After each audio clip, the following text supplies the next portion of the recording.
Hi, I'm Tyler, and welcome to this episode of Making Filmmakers. I love Harry Potter, and it is the main reason why I became a filmmaker.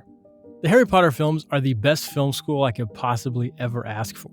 Today, I want to take a deep dive into The Prisoner of Azkaban and specifically look at the camera movement and blocking to show you just how powerful these filmmaking tools can be.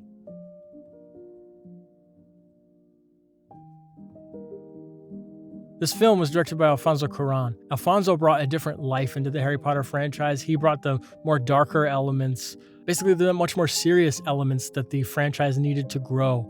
The characters were getting older, the actors were getting older, and I think it was just a great marriage of material and director. Joe Rowling, the author of the Harry Potter series, thought that Alfonso was the perfect director for this film because her subject matter was getting darker, and she actually championed him to be picked to direct this film. So we start with the scene with Harry and Lupin on the bridge. And what's so great about this scene is it's all, after this cut, it's basically all one take. So if we pause it right here, we have our two subjects. Harry is on the right and Lupin is on the left. And as you notice, they are divided by the plank that's basically in the center of them. That shows their division in their viewpoints. They are not seeing eye to eye right now because of the division between them and also the directions that they're looking. Lupin is looking to the right and Harry is looking to the left. Okay, we can play. So now we're going to wait until he turns around. And it's interesting when he turns around, notice that the shot still keeps going. We haven't cut yet. And notice how he's positioned the same as Harry, but he still doesn't really look the same direction as Harry. And notice now here Lupin is mentioning memories of Harry's mother. But now notice as Lupin continues to talk about Harry's mother, Harry begins to smile because it's obviously bringing happiness. But Lupin is turned away now, and this signifies that Lupin can no longer face Harry with the reality of what Lupin is talking about, which is his situation, his physical disability that he has. Also notice that the camera pushes in on Harry and the division line becomes stronger. Now they equally share the same amount of screen space, but notice that Lupin's screen space is tiny and almost suffocates him until he has to come back and join Harry. You want to make sure that your camera movement is motivated and also the blocking of your actors. And then we see the camera pull out, the take ends. And what's so masterful about this is that it was all done in one shot. So much is conveyed there if you think about it, the character's mental state, how they're feeling of one another. Also notice that when they come back, they are in the same position. Lupin is more relaxed. They are facing the same direction. They are equals. And then you can see here in this next scene, again, the subject matter that they're talking about both is defeating the Dementor. So the Dementor is kind of the center of their relationship. And you can see here that they are divided again by the candle in this scene. The person with the internal struggle, the emotional struggle that's expressing their feelings is on the left, and the person listening is on the right of screen. So you notice that the camera is pushing in and again gives Lupin less screen room and Harry more screen room, just mirroring the other scene that we talked about on the bridge. And now, see, as they close out the scene, they are now as equals. Once again, both sitting down this time, they are now seen as equals and as friends again. And this subtly shows the audience that the teacher and the student are becoming closer, and now Harry has somebody he can trust. And now we're going to transition into another example of masterclass filmmaking. So the scene opens up in the magical world. What's so cool about this scene is it's our first time in the film. It's the first time that Harry's actually in the magical world, interacting with people who he's known not his entire life, but people that he's known. And we see the Leaky Cauldron's populated with a bunch of people.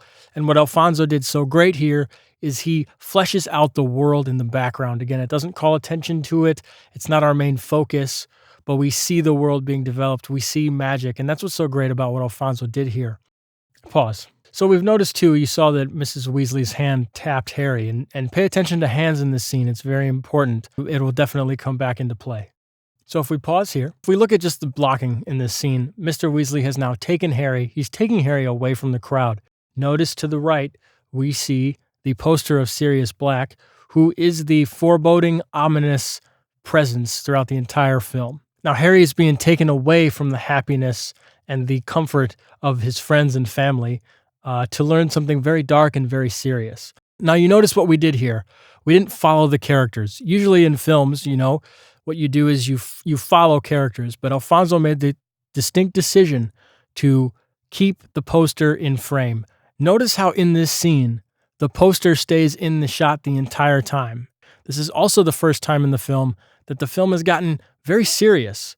Up to this point, we have seen a lot of lighthearted, a lot of comedic scenes, pretty warm and funny scenes that we've come to know from Harry Potter. But from here on out in the film, it's very dark and a very serious time for our main character, Harry Potter. Notice that the extras have moved in the background, and that cues the actors blocking and the camera movement to move at the same time. It's all synchronized, it's all planned out.